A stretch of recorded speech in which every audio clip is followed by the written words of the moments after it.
de acuerdo. Y complementando con lo que dice Sandra, buenos días, qué pena. Bueno, ya Buenos habíamos días, Norma. saludado. Sí. Tiene como una cantidad de conceptos donde ella Ujú. también vuelve, los redefine, entonces es como la definición que te dio en un punto, pero después vuelve y lo replantea o vuelve a cuestionarlo como desde, no sé si es desde otra mirada, entonces también eso, pues eso obviamente complejiza como el escenario. Yo estaba tratando como de hacer un esquema, pero tampoco, ni me salió el esquema tampoco. Y No profesora, a lo raíz de lo logro. que dice, perdón, Ana, a raíz de lo que Dale, dice entonces. Ana, estaba pensando yo en estos días, no sé qué tan prudente sea que hagamos como una especie de glosario. Y si yo tengo varios conceptos que de pronto nos podrían ayudar más adelante, ¿cierto? La Ujú. causalidad, vivencia, la conciencia, o sea, todo eso se va entrelazando a lo largo del texto, pero pues ya definirlos ahí, no sé tampoco qué tan arriesgado sea. De acuerdo. A ver, respecto a lo que dice Ana María, recordemos que la fenomenología es descripción del fenómeno. Y por tanto, Edith Stein, hagamos la siguiente analogía. Ella está viendo un árbol y entonces se para en un punto X, describe la vivencia de ese árbol, se mueve otro poquito, eso es lo que en fenomenología se llama variación, entonces describe ese otro aspecto que su mirada no tenía enfrente al momento de contemplar la descripción primera. Entonces, habrá tantas cuantas se hagan descripciones de el mismo fenómeno, ¿sí? Em, bueno, varias cosas. Esa sería la primera. La segunda, recuerden que estamos hablando del texto. Uno, no se les olvide, no se les olvide, perdón, el título del texto dice Contribuciones a la fundamentación filosófica de la psicología y de las ciencias del espíritu. Entonces, por eso es que, claro, pues si está hablando de fundamentación filosófica, la, digamos que estela de conceptos, obviamente ella los está formulando todo el tiempo. Por ejemplo, con Theodore Lips, ella toma el de energía vital, ¿sí? Y ella dice, mire, con este autor tengo cierta cercanía, pero hasta este punto. A partir de aquí, ahí se nota el punto de vista fenomenológico. A partir de aquí se da esta perspectiva precisamente en función del fenómeno en cuanto tal. Hay que tener en cuenta también, no nos olvidemos de esa figura provisional que les compartí cuando estábamos abordando sobre el problema de la empatía, que era un triángulo. Y les dije que provisional, pues porque obviamente era una forma de explicarlo, pero con esa figura no se alcanza a explicar toda la comprensión de Stein de la persona, ¿sí? Recuerden que a la base teníamos, o en la base del triángulo más bien teníamos, el cuerpo y la psique, ¿sí? Y el espíritu estaba en la punta del triángulo de arriba. Entonces, en estos capítulos, ella está aplicando ese esquema a partir de la relación cuerpo-psique, ¿sí? Eso, digamos que en cuanto a contextualizar un poquito el ejercicio. Y yo también quise hacer un esquema, no me dio.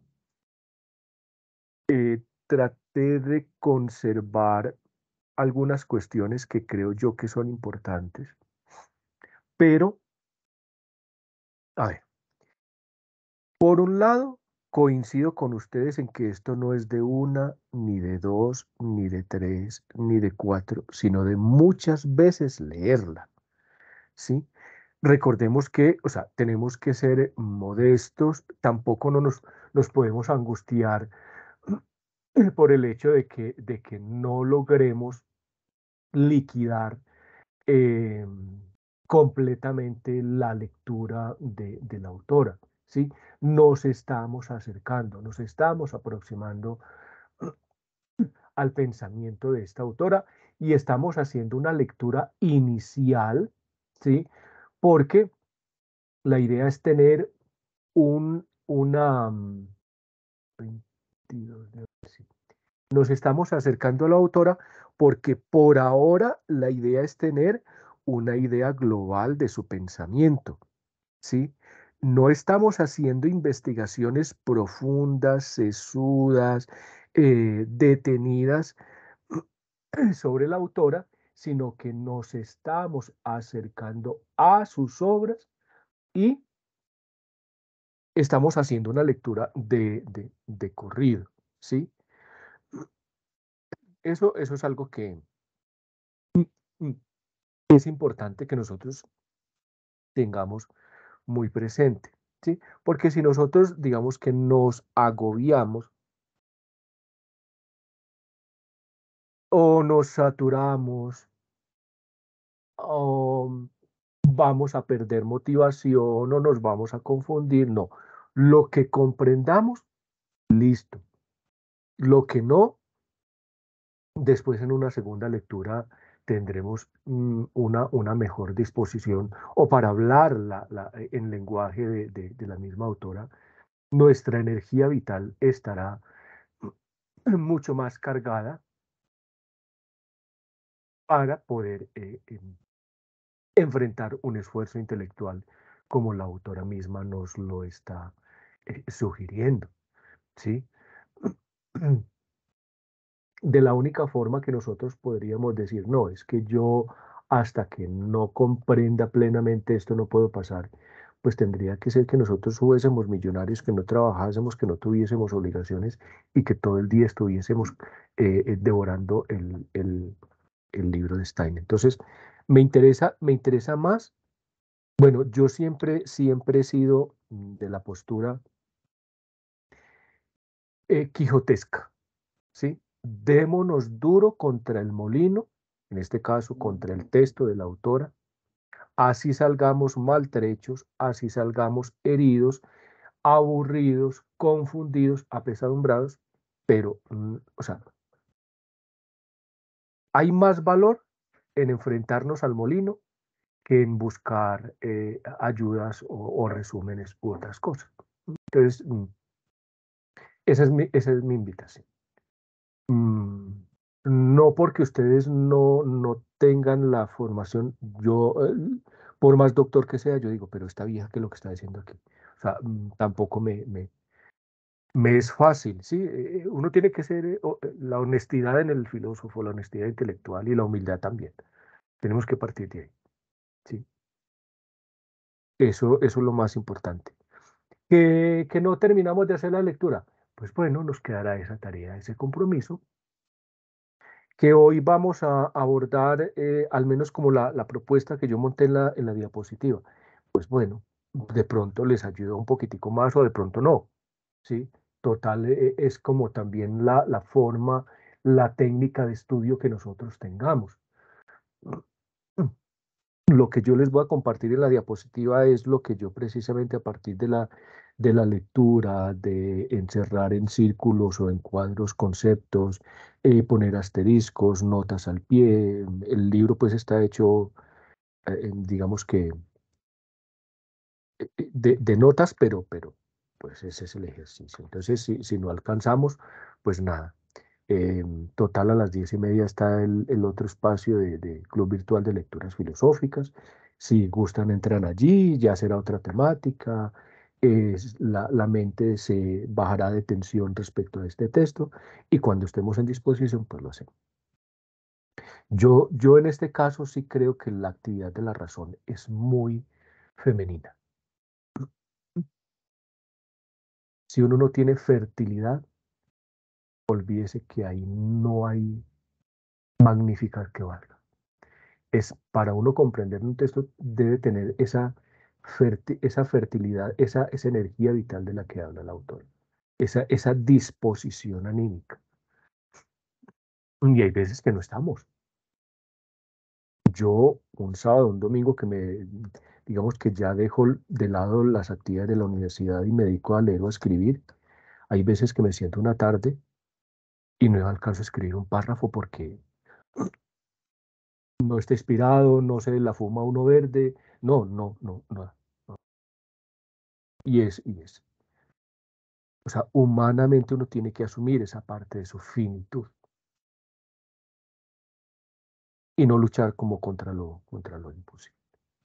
Bueno, compañeras y compañeros, entonces vamos a enfrentarnos con este texto. Lo primero que yo trate de reconocer es como tres grandes bloques de ideas, porque creo que a partir de esos tres conceptos, de esas tres columnas, es que va a girar todo el desarrollo de los tres parágrafos. Más en el primero que en el segundo que en el tercero, pero de igual forma se mantienen esos conceptos. Por un lado tenemos todo lo que corresponde a los sentimientos vitales, el Lebensgefühlen, a los estados vitales, Lebenszuständen, y lo que corresponde a la vivencia, Erlebnis, y a la conciencia, Bewusstsein.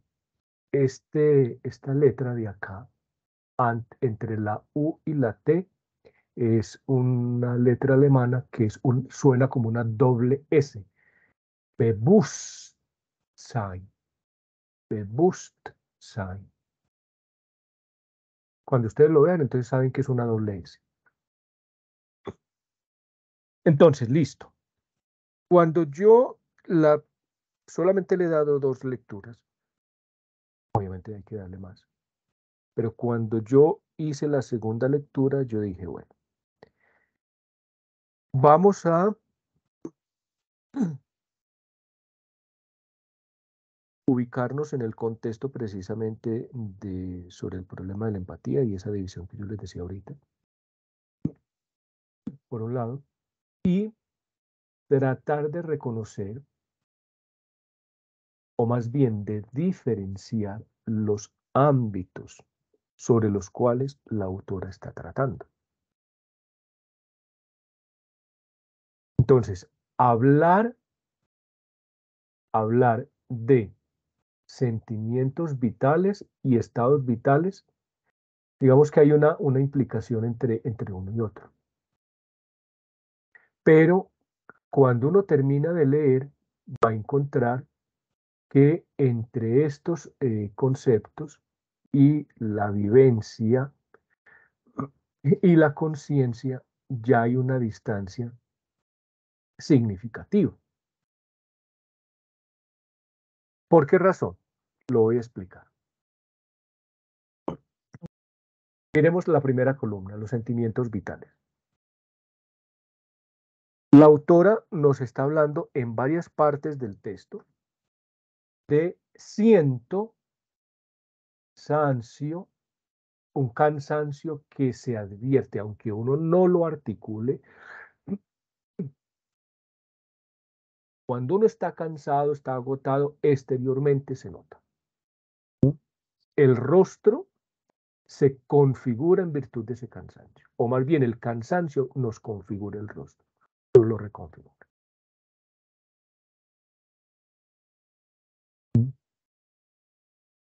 También sentimos euforia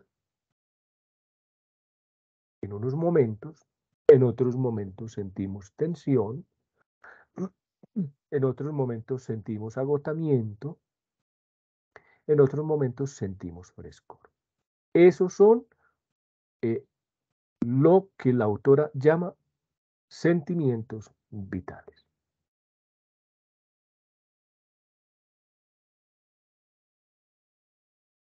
¿Cómo se define ese concepto de sentimientos vitales por ahora?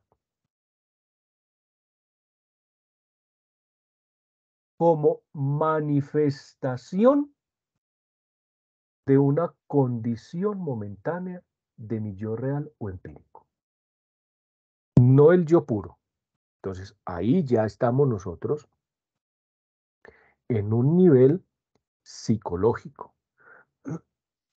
porque el yo puro ya es fenomenológico. Entonces, los sentimientos vitales, que son la manifestación de una condición momentánea de mi yo real o empírico. ¿Qué es esa condición momentánea?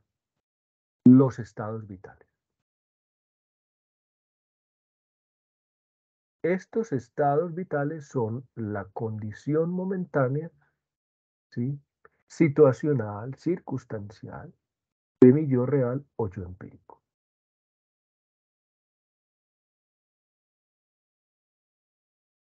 Ahora bien, a ese tener sensaciones o sentir estos sentimientos, tener estos sentimientos, la autora va a establecer como una cualidad constante la receptividad. Y por eso estamos hablando de relación cuerpo, y cuerpo no solamente como objeto, sino no solamente como kerpa, sino también como light, ¿sí? Como cuerpo sintiente es la expresión más bien. Entonces, esa receptividad para los sonidos, para los colores, para los sabores, para estos estados de ánimo, dice la autora, es una cualidad constante. Y ya dejo hasta ahí para pasar acá. Por ahora, estas tres ideas me permiten a mí comprender medianamente a qué se refiere la autora por sentimientos vitales. Pasemos a los estados vitales como condición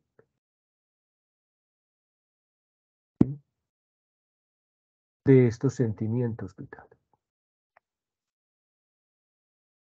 En los estados vitales, para poderlos comprender y explicar, la autora habla de energía vital, de la Lebenskraft, fuerza, también se puede, Kraft es fuerza,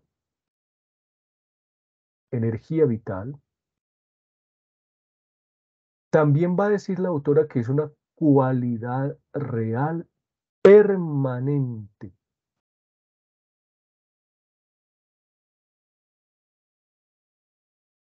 Esto es muy importante.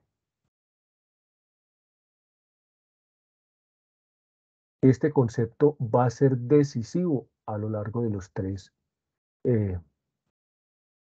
parágrafos. ¿Mm? Cualidad real permanente, que condiciona la modalidad de las demás cualidades. Este es el fundamento, el sustrato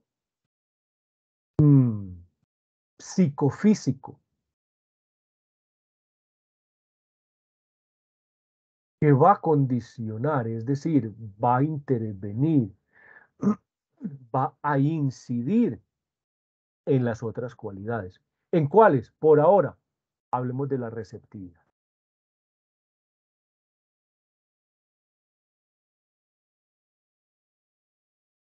¿Qué es lo psíquico? Ojo, lo psíquico no es lo que Connie Méndez o lo que Regina Once o lo que estas teorías de la nueva era comprenden. No. Dice Lo psíquico lo define la autora como la dimensión del yo real compuesta por cualidades y estados. Literalmente, la definición que ella da, que me parece que es la más adecuada, es dimensión o ámbito de la realidad trascendente que se manifiesta en las vivencias y en los contenidos de las vivencias. Ojo, aquí hay una distinción de lo psíquico en relación con la conciencia. No se pueden confundir, porque entonces precisamente caeríamos en el problema del psicologismo.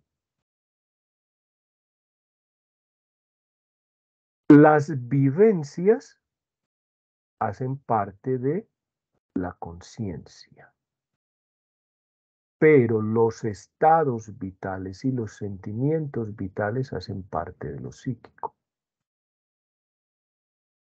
Ahora, lo psíquico es ese ámbito, esa dimensión trascendente, es decir, fuera de la conciencia, pero que a su vez se manifiesta en las vivencias y en los contenidos de las vivencias. Ya vamos para allá. Lo que me permite a mí distinguir de manera significativa el contraste entre lo psíquico, el ámbito del yo real o empírico, y la conciencia, ya se las voy a decir. Pongo ese signo de interrogación ahí para que lo tengamos en cuenta. Ahorita me recuerdan, por favor, antes de pasar a la siguiente diapositiva. Abordemos la receptividad como cualidad que permanece en los sentimientos vitales. Los sentimientos vitales, ojo que el problema de la filosofía siempre ha sido movimiento, y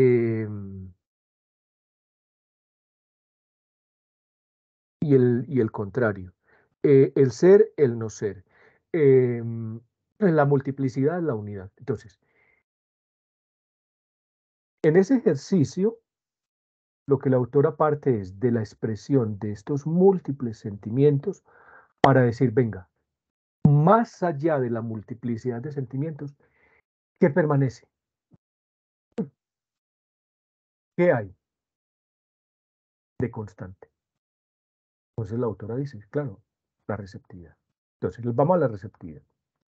Cualidad que permanece en la sucesión de los estados cambiantes y de la cual dependen los modos de los cambiantes estados vitales.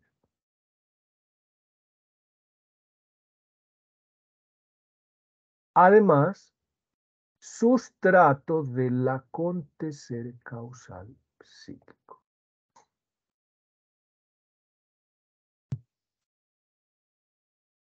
Lo que explica, según la autora, que haya causalidad en términos psíquicos en la receptividad.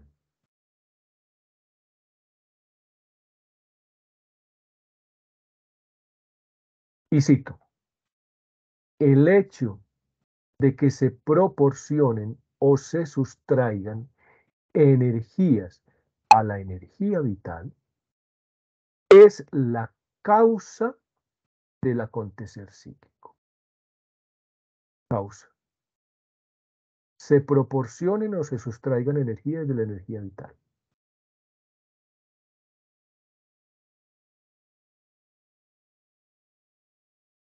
¿Cuál es el efecto? Consiste en los cambios de las demás cualidades físicas.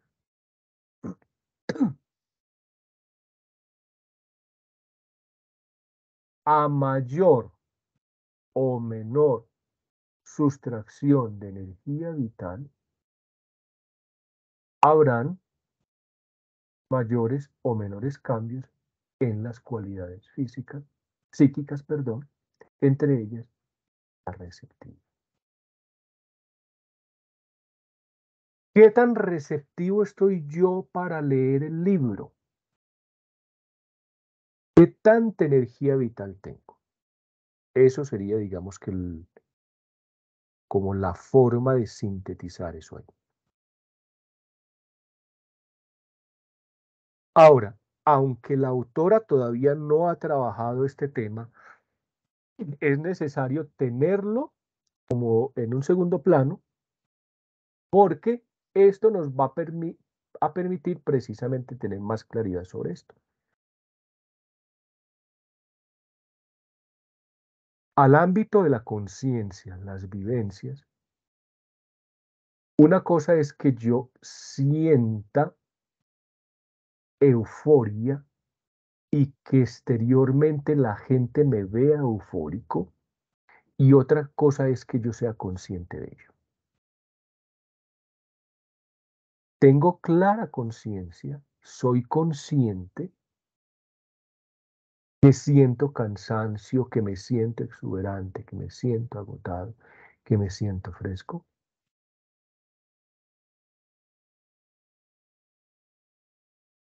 A todos nos ha pasado que en algún momento nos hemos visto nerviosos y la gente nos ve nerviosos, nos ve ansiosos, pero nosotros no somos conscientes de ello. ¿Sí? Entonces una cosa es estar ansioso, sentir ansiedad, y otra cosa es tener clara conciencia de mi ansiedad. ¿Sí?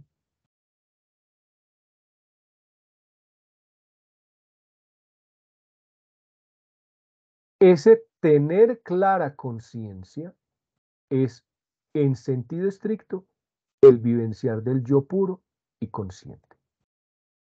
Una cosa es el yo real o empírico, ¿sí?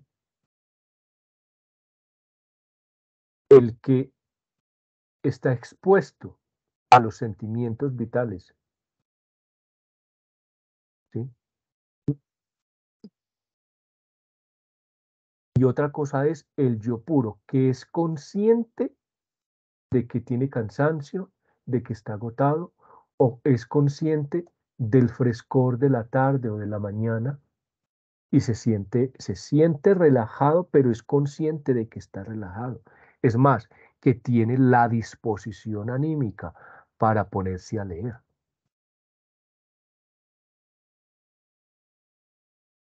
Muchas veces nos ponemos a leer un libro, para seguir con el ejemplo, y por más que leamos, ni porque recemos la magnífica entendemos, pero es que no somos conscientes de que estamos agotados, de que estamos cansados, de que estamos estresados.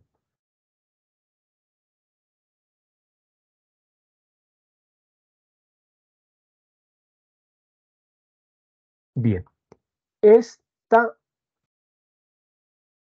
idea es lo que me dio pie a mí para reconocer la clave de lectura que ya les voy a decir. Cuando la autora dice, la realidad no ejerce ninguna acción sobre el vivenciar puro, ¿qué está diciendo la autora ahí?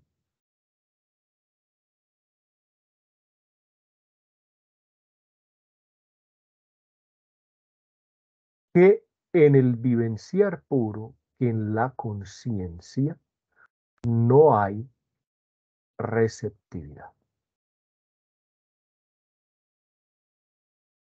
No ejerce ninguna acción sobre el vivenciar puro. No hay receptividad. ¿Por qué razón? Porque es que el ser de la conciencia es ser constitutiva, ¿sí?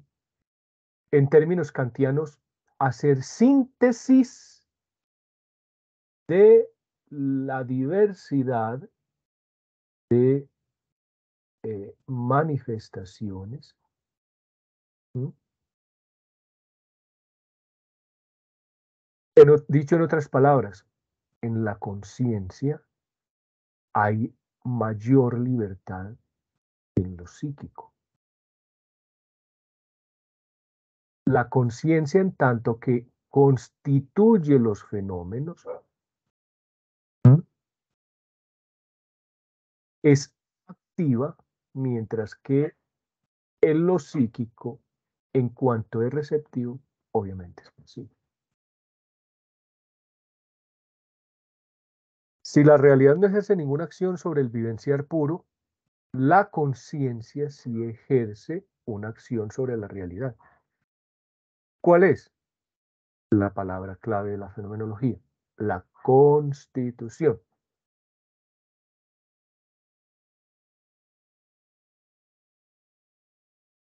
Hasta ahí, claro.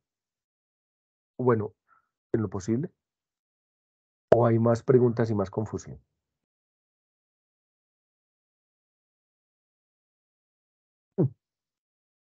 Nancy.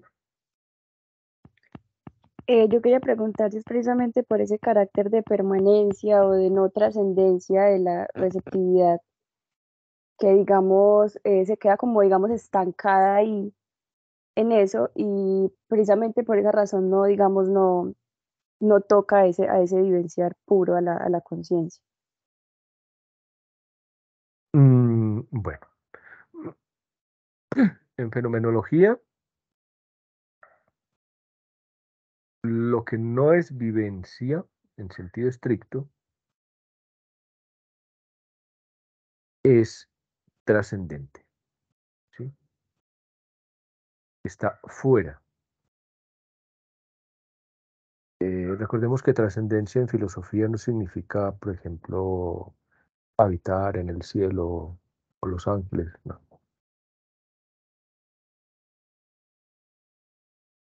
Lo trascendente, la vivencia es inmanente a la conciencia. Y el fenómeno físico es trascendente.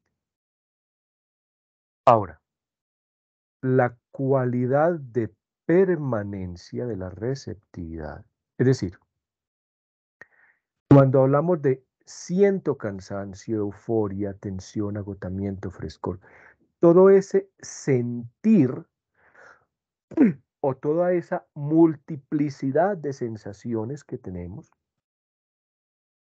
¿de qué manera se articulan, se recogen, se unifican?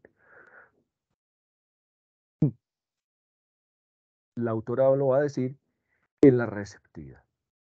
O dicho en otras palabras, porque sí o sí, en términos psicofísicos, el ser humano tiene sensaciones,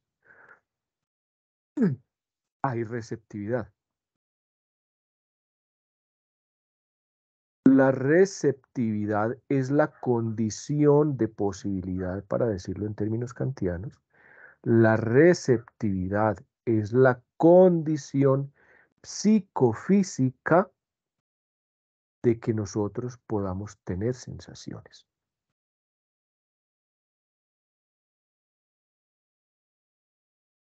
Es una condición de posibilidad y por tanto es una condición, es una cualidad que permanece, dice, en la sucesión, independiente de qué sentimientos y en qué estados vitales nos encontremos, siempre hay una cualidad que es el sustrato que nos permite a nosotros jugar en esos estados vitales y de acuerdo a esas manifestaciones de esos estados vitales y en la receptividad.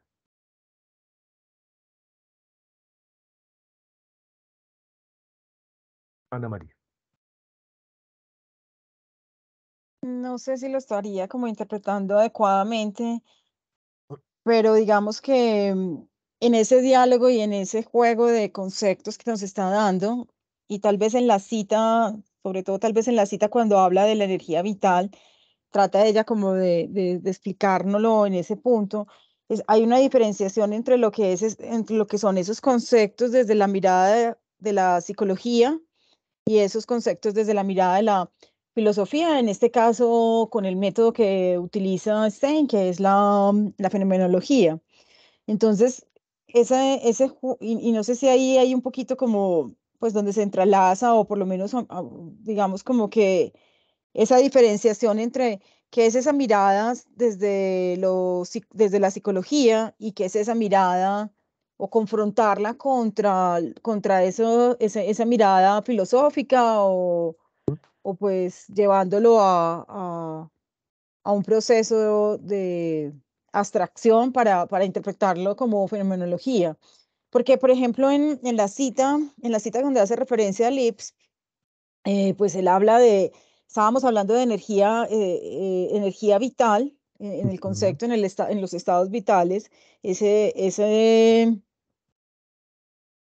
como esa permanencia que tiene de alguna manera en nosotros ese ámbito o que hay veces sube y baja, pues como tal Ujú. vez lo referenciaba el profesor al comienzo, pero que para el caso de Lips, él lo trabaja más bien como una energía psíquica, entonces como que Ujú. lo cambia y ya deja de ser como algo más natural y lo pone en una mirada más psicológica. Entiendo que Lips en esa postura es mucho más desde la psicología. El estudio del que está haciendo referencia, pues es un estudio que está y pues obviamente no estamos leyendo específicamente a Lips. Entonces, sigue estando ahí como ese juego entre la diferenciación entre la psicología y la filosofía. Pero no tengo como una pregunta, solamente quería como No, plantear esa. sí, me parece muy oportuna tu intervención porque eso me da pie para ampliar una cuestión y es, la autora, por un lado, está teniendo el problema filosófico de la época del determinismo, del positivismo, del causalismo físico. Recuerden que desde la filosofía positivista y en general desde las ciencias naturales, se quería reducir el ser humano eh, o comprender el ser humano a partir de las mismas leyes que rigen el universo. Lo que les dice la autora es no. Entonces, por eso el problema de la psicología entra a ser el problema filosófico del momento. Ahora bien, como ella misma lo expresa, la psicología era una ciencia que era muy incipiente, que estaba en pañales. Entonces ella dice, la mejor forma para enfrentar esas posturas positivistas, naturalistas, eh, del psicologismo, porque el psicologismo prácticamente era muy dado a depender del naturalismo. ¿Sí? Lo que dice la autora es, no, a esto hay que darle fundamento. Y para darle fundamento hay que hacerlo desde la ciencia rigurosa llamada fenomenología.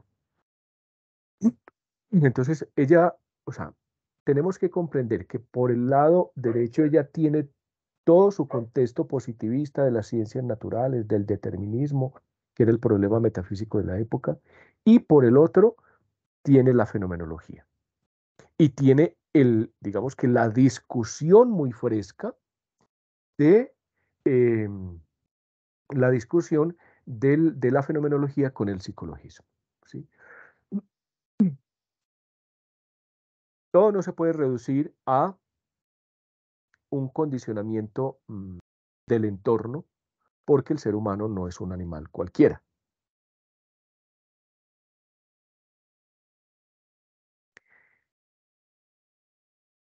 El ser humano, para decirlo, volver a este punto, el ser humano tiene, por un lado, energía vital y por el otro, receptividad. Sumando esto, es lo que podemos encontrar como el fundamento, el sustrato del acontecer causal psíquico.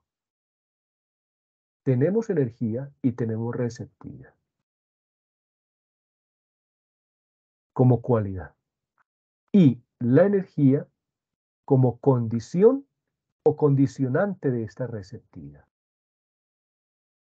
¿Cuánta receptividad? ¿Cuánta energía vital?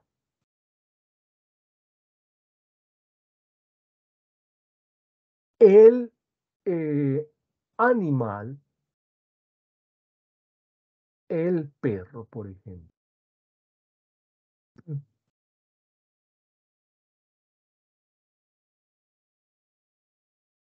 no va a tener energía vital en el sentido de fuerza, de cualidad real permanente que condiciona la modalidad de las demás cualidades. El perro es un ser vivo, pero no tiene esta energía vital. ¿Por qué razón? Porque el perro está condicionado más por la ley del estímulo-respuesta, de una causalidad natural, de una causalidad que se da más en relación con el entorno, no con la receptividad. En el perro hay reacción al estímulo, pero no hay receptividad.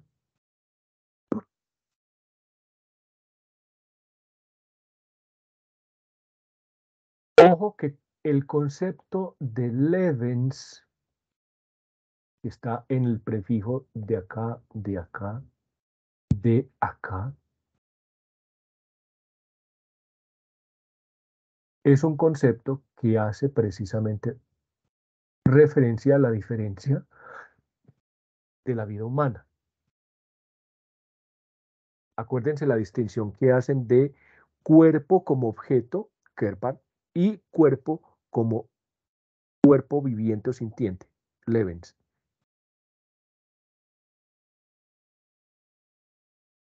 Entonces, en el perro hay reacción. ¿A qué? A un estímulo. En el ser humano, ¿qué hay? Receptividad.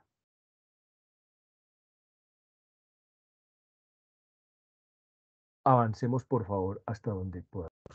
Y si no, yo de todas maneras, pues les comparto o en la próxima sesión continuamos con el ejercicio. Con este mismo, no me interesa correr, me interesa es que quedemos con las mayores claridades posibles. El mecanismo psíquico. Ojo. El uno es la conciencia y lo psíquico. Entonces, tenemos dos ámbitos, el ámbito de lo psíquico y el ámbito de la conciencia.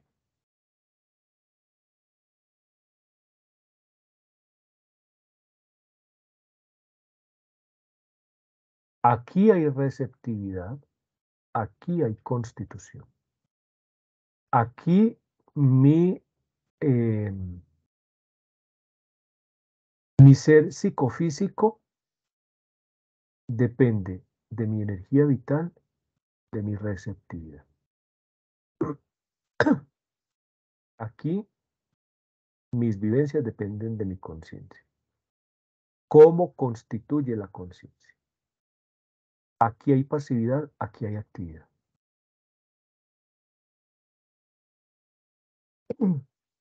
Digamos con el mecanismo psíquico y mantengo la estructura de la tabla para que no perdamos de vista los conceptos, pero también porque lo que se dice acá ayuda a entender un poquitico más acá esa distinción de esos conceptos.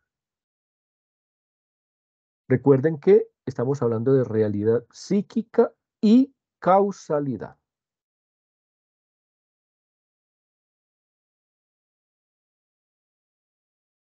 Dentro de esta parte, ella va a hablar de la transición del frescor al cansancio.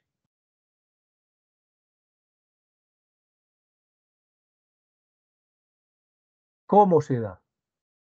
En virtud de que pasamos de un tener la sensación de frescor a tener la sensación de cansancio.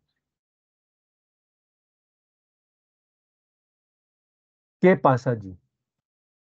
¿Qué fenómeno, qué condición?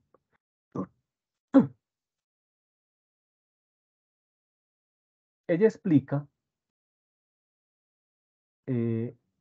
el concepto de la bilateralidad del acontecer causal desde la misma causalidad física, la que acontece en las bolas de billar.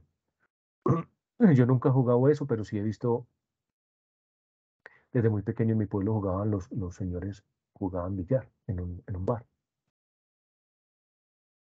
¿Cómo con el taco le pegan a una bola?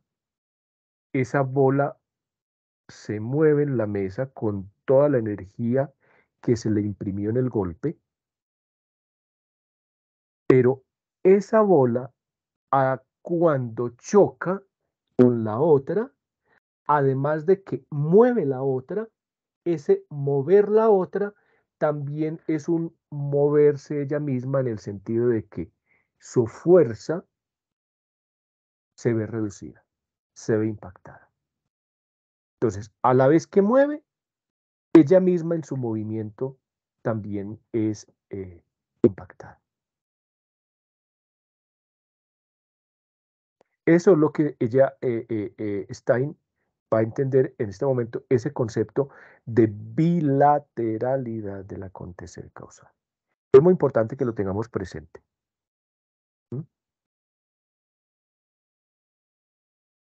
Y es importante que tengamos en cuenta esta frase, esta idea o esta tesis que ella dice. Por eso lo puse acá en la columna del sentimiento vital, de los sentimientos vitales. Dice, un sentimiento vital o el vivenciar un estado vital. Cuando está diciendo vivenciar un estado vital es porque soy consciente de en qué estado me encuentro. Un sentimiento vital o el vivenciar un estado vital no cuesta un dispendio de energía y no se extinguirá si otras vivencias no consumieran ese estado y lo transformaran. Ojo, un sentimiento vital o el vivenciar un estado vital no cuesta un dispendio de energía y no se extinguiría si otras vivencias no consumieran ese estado y lo transformaran. Trayendo el ejemplo de las bolas de billar, si en el momento en que yo con el taco le doy a la bola A, esa bola A no perdería energía si esa energía no fuera consumida o aminorada si no chocara con la otra bola. Un sentimiento vital o el vivenciar un estado vital no cuesta un dispendio de energía y no se extinguiría si otras vivencias no consumieran ese estado y lo transformaran. Vamos entonces al ejemplo de la transición del frescor al cansancio.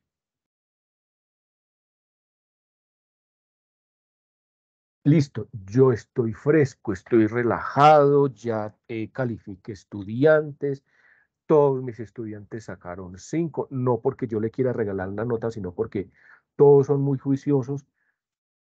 Cumplí con todas las tareas del día y me siento relajado, me siento fresco, me siento tranquilo. Pero sucede y resulta de que por la ventana observo un accidente catastrófico y, bueno, mejor dicho, para no ser morboso o amarillista, no describirlo todo lo que supone un accidente de tránsito. E inmediatamente ese frescor se me fue a la porra porque paso del estar relajado, del estar fresco, del estar tranquilo, a la sensación que me produce ver el impacto que me produce ese accidente.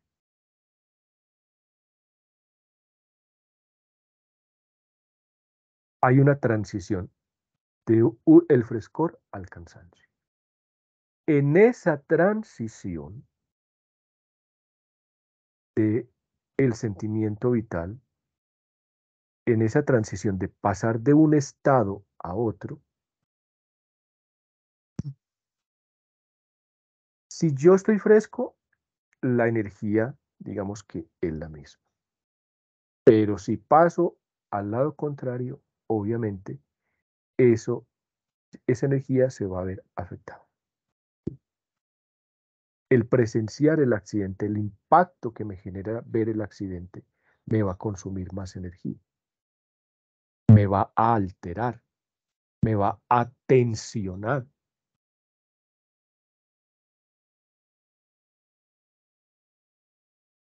Cuando eso pasa, hay una reducción de la energía.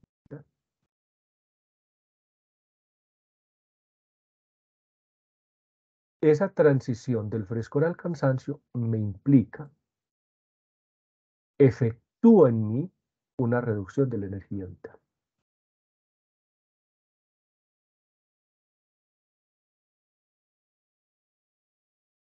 Un momentico que me está llamando el profe que va a hacer ahorita el... Hola, Johncito.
Bueno, discúlpeme por favor, pero tiene un problema con el internet y claro, dice que es una falla en el sector. Listo.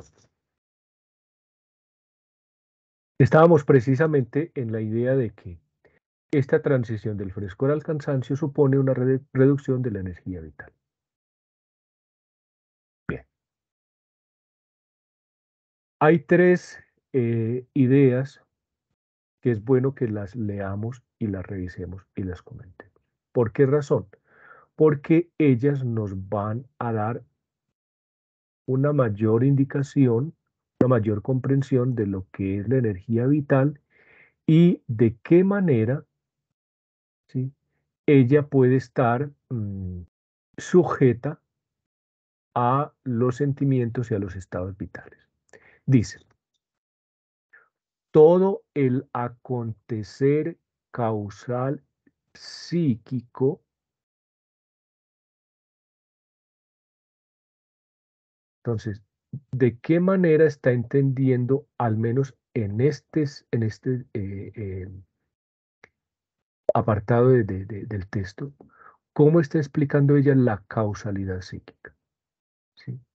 Puede concebirse como una transposición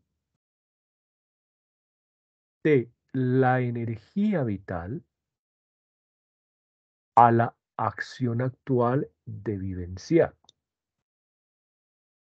y como la utilización de la energía vital por parte de la acción actual del vivenciar. En otras palabras, causalidad psíquica, la energía vital que se consume precisamente en un estado como condición de unos sentimientos vitales. Esa causalidad psíquica se da en los sentimientos vitales, ¿sí?, el cambio que se da precisamente en la energía vital. Es decir, estoy full, con gasolina al 100%, estoy fresco, estoy relajado, pero llega un momento de tensión. Esa tensión reduce mi energía vital. ¿Por qué la reduce? Pues porque la consume. Por consiguiente, la energía vital y sus modi, sus grados, ocupan un lugar singularísimo en la constitución de la psique. Hay una cuestión en la psicología de la época y sobre todo en diálogo con ciertas posturas kantianas, de que la psique era prácticamente una cosa en sí, ¿sí? Algo que se sabía que era, pero no se sabía qué era, ¿sí? Y la autora nos está diciendo, en otras palabras, ¿qué es lo que constituye nuestra psique? La energía vital.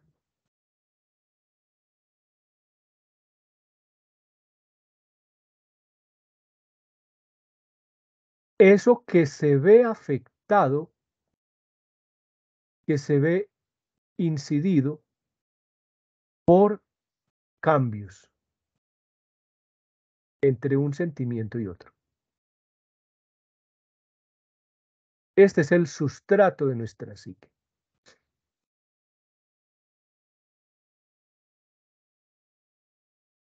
Ojo, la esfera vital, ¿qué es la esfera vital? Todo lo que implica estados y sentimientos vitales. Constituye un estrato inferior de la corriente de la vivencia a la que sostiene y de la que nace. Entonces, miren cómo Edith Stein está superando allí el idealismo de su maestro. Si la energía vital es una cuestión real, si los estados vitales y los sentimientos vitales componen esta esfera vital, entonces la corriente de las vivencias no es una cuestión solamente de la conciencia, sino que precisamente esta esfera vital es un estrato inferior, ¿sí? ¿Por qué es un estrato inferior? Porque hace parte del yo real o del yo empírico, no del yo puro. ¿Mm? Y en esta otra frase, todo lo que en los estados psíquicos llegue a la existencia,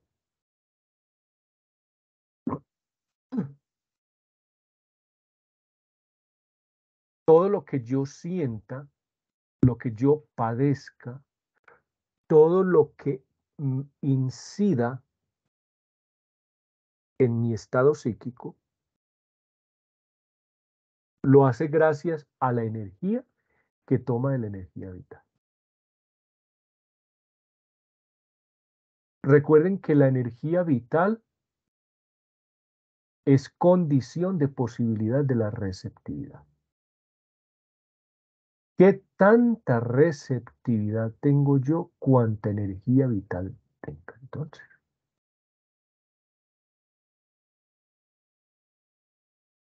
en la vida cotidiana nosotros lo expresamos eso de una manera muy sencilla.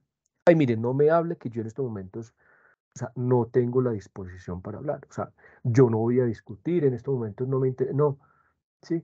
Eh,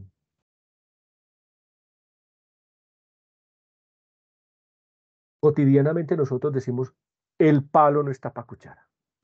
Eso es. Perdónenme que de pronto no sea tan ortodoxo en los ejemplos, pero pues obviamente se trata de buscar la forma de fluidificar la jerga alemana y el discurso alemán y traerlo a nuestro contexto más cotidiano, más inmediato. Cuando decimos el palo no está para cuchara, es que no tenemos la energía suficiente para tener una discusión o para leer un libro de este tipo. Todo lo que en los estados psíquicos llegue a la existencia lo hace gracias a energía que toma la energía vital. Tiene en ella el fundamento de su existencia. Y mientras exista, se mantiene por ella. Miren que aquí este concepto de energía vital es un concepto fundamental en Edith Stein desde el problema de la empatía y en este caso en las contribuciones. Esto daría para una monografía. El concepto de energía vital en Edith Stein.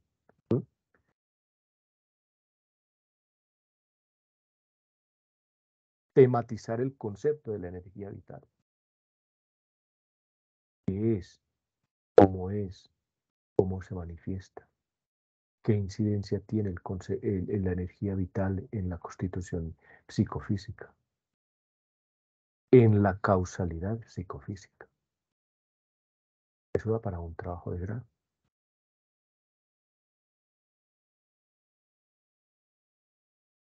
Ojo, vamos a pasar a unas ideas que tienen que ver más en relación con la conciencia o con las vivencias de la conciencia. Las vivencias consumen, se nutren de la esfera vital. Lebenssphäre. Encontramos el mismo prefijo. No es que la esfera vital constituya, determine las vivencias, sino que las vivencias consumen, se nutren, ¿sí? La esfera vital es un estrato inferior a las vivencias. Es como el insumo más bien. O mejor dicho, las vivencias son vivencias dentro de una esfera vital. Pero ojo, no se puede confundir con la receptividad propia del yo real o del yo psicofísico. Se nutren de la esfera vital, pero no constituyen, porque quien constituye es la conciencia.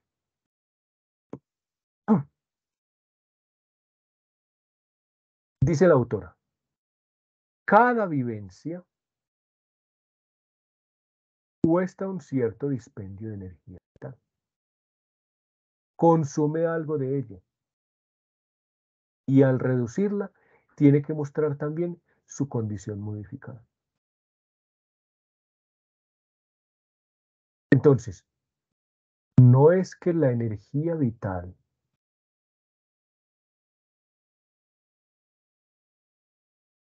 constituya a la vivencia, sino que en cada vivencia hay un consumo de energía vital. Pero es la conciencia, insisto, la que constituye. Aquí hay actividad siempre. La conciencia es la que sintetiza, la que hace que yo pueda decir que el color rojo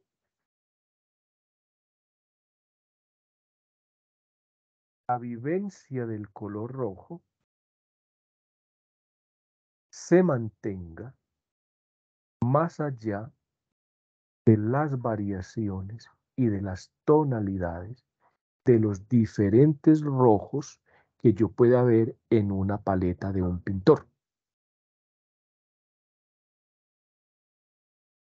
Si yo entro al taller de un pintor, voy a ver 3, 4, 5, 10 galones distintos de rojos distintos.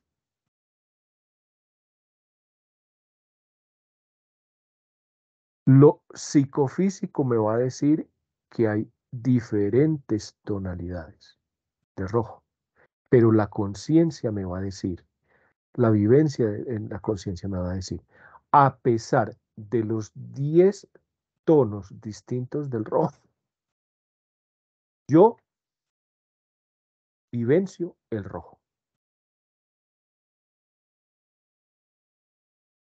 La conciencia constituye, sintetiza, empaqueta todas las variaciones en una sola cualidad.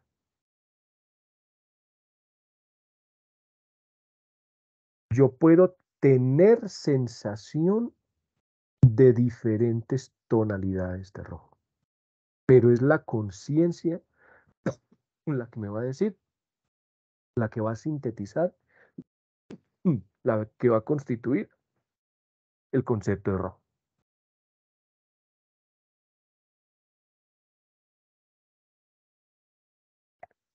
Vamos a ver si me da el tiempo para...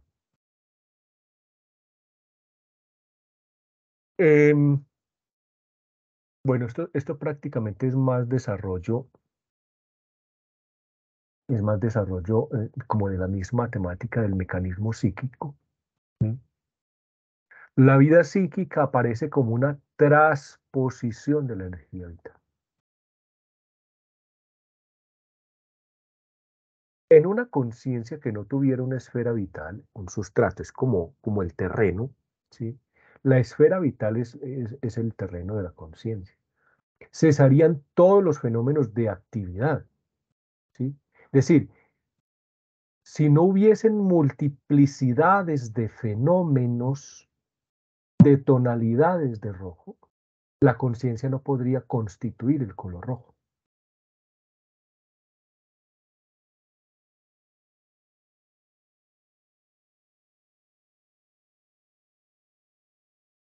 Y digamos que para pasar, aprovechar el tiempecito y dar pie al otro parágrafo, miren que las cualidades psíquicas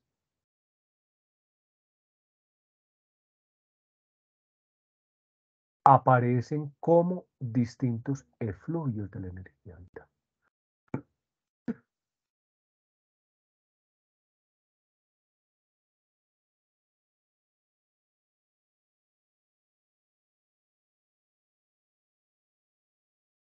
Aquí está hablando de mecanismo, es decir, cómo acontece la causalidad psíquica, qué elementos intervienen allí. Energía vital, ya dijimos. Receptividad. Mire que todo el tiempo está hablando de receptividad, está hablando de energía. En esta idea que está diciendo ella, miren, cuando uno, yo voy a poner este ejemplo como para no atenerme tanto a la cita, que ustedes después la podrán leer y más bien reproducir la idea con un ejemplo. Cuando uno entra a un trabajo nuevo, como uno no se las sabe todas y uno no tiene todas las capacidades desarrolladas, pues entonces, ¿cómo se forma una capacidad? ¿Sí? Precisamente en el empeño de mi energía vital. ¿Sí? Yo me esfuerzo, repito la misma actividad, eso consume energía, pero llega un momento, al principio, la energía que se consume es mayor porque obviamente mi capacidad no está suficientemente formada o desarrollada. Pero a medida que esa capacidad se va formando, se va consolidando, se va realmente haciendo una capacidad, ya no una necesidad de desarrollarla, sino que ya esa capacidad, yo manejo tal cosa de manera automática, de manera instintiva, de manera casi que inconsciente, ¿sí? Ahí ya la demanda de energía vital se reduce al mínimo.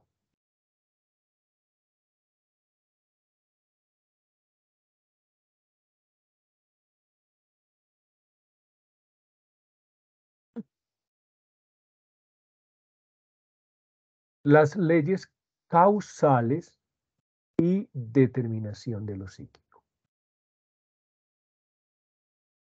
Miren que no recuerdo si era Ana María o era la compañera Sandro Rego, la que decía que en una parte definía los un concepto como y después decía algo más.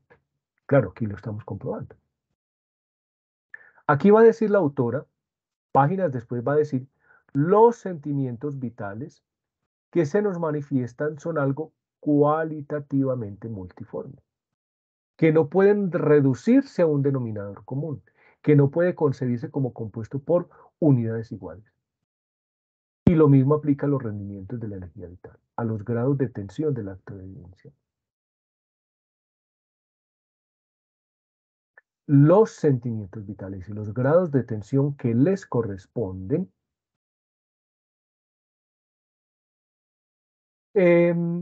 estoy relajado, pues obviamente el grado de tensión es menor.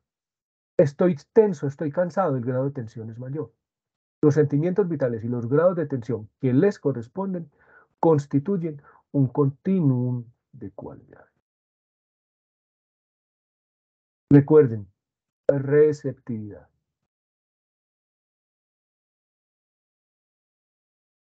¿Qué es entonces o qué se entiende por ley causal desde la psicología? No ya desde la física, Dice la autora, en primera instancia, esa ley causal se podría establecer de la siguiente manera. Todo acontecer psíquico está condicionado de modo causal. Es decir, en todo acontecimiento físico hay una causa de ese acontecimiento. Psíquico hay una causa de ese acontecimiento. Y dice la autora a modo de pregunta, si bien está condicionado de modo causal, está determinado de manera únicamente causal.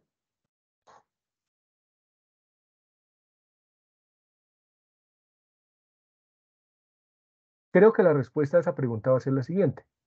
Los estados psíquicos no pueden derivarse en cuanto a todo su contenido de circunstancias causales.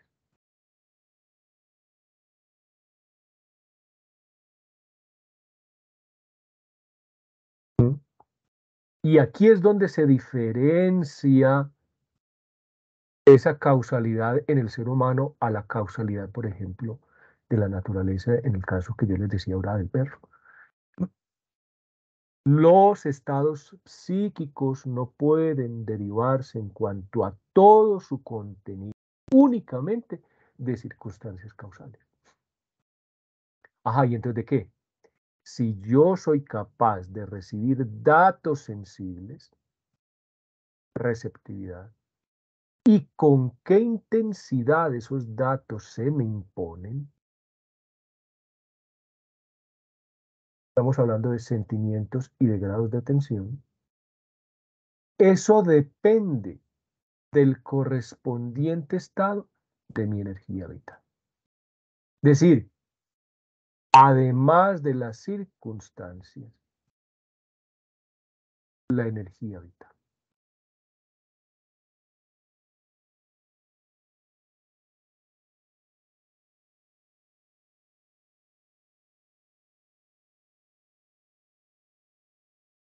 Bueno, en estas ideas creo yo también la autora está, se nos fue el tiempo rapidísimo. En estas ideas la autora está explicando las leyes causales psicofísicas y cómo está determinado lo psicofísico precisamente por esas leyes causales. Yo los invito a que después miremos esta cita de esta página, la 248, 249 y 250.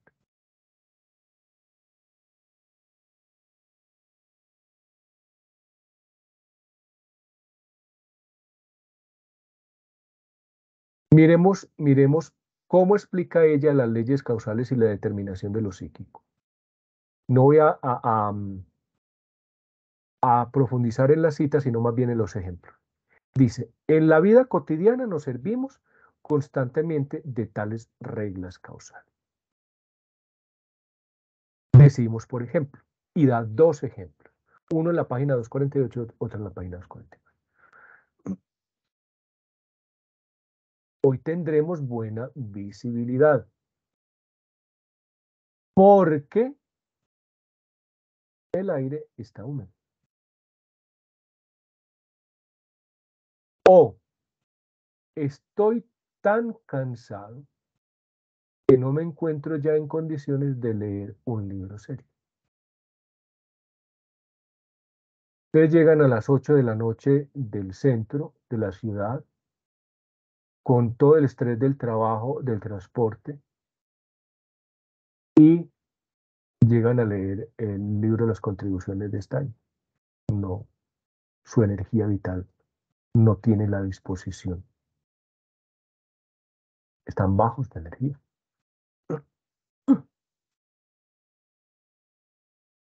En la vida cotidiana nos servimos de tales reglas causales. El palo no está para cuchara.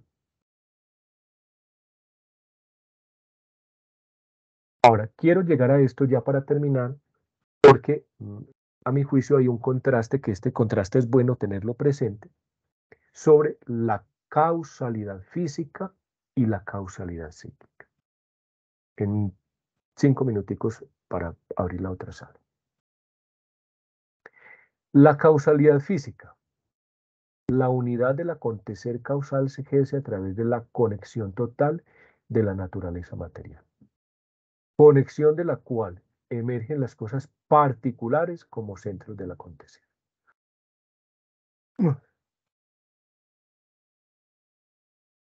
Aquí, clave el concepto de naturaleza material. Conexión total.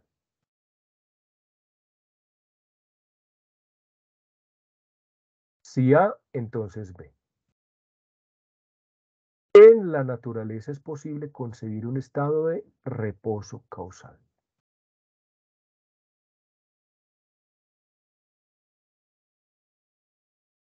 Ahora, en la causalidad psíquica, en contraste,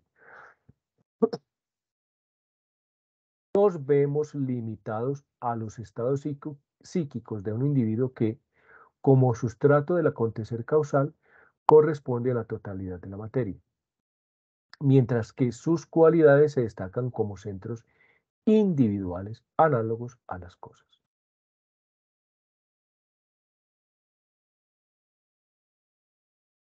Nos vemos limitados a los estados psíquicos de un individuo que, como sustrato del acontecer causal, corresponde a la totalidad de la materia, mientras que sus cualidades se destacan como centros individuales análogos a las cosas. Lo que explicábamos ahora, de la energía vital y de la receptividad.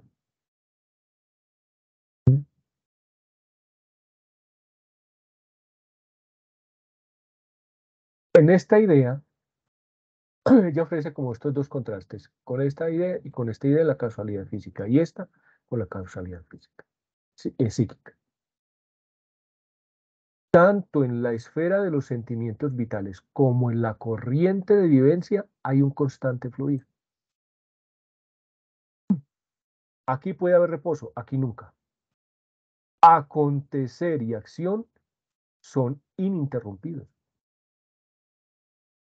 Incluso, dice la autora, se halla activo todo lo que permanece vivo en el presente. Como un recuerdo sobre un acontecimiento pasado aún nos determina nuestro comportamiento en el presente.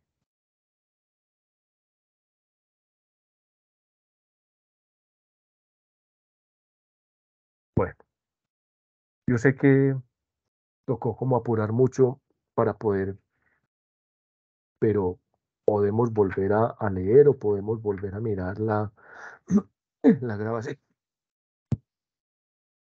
grabación para pues efectivamente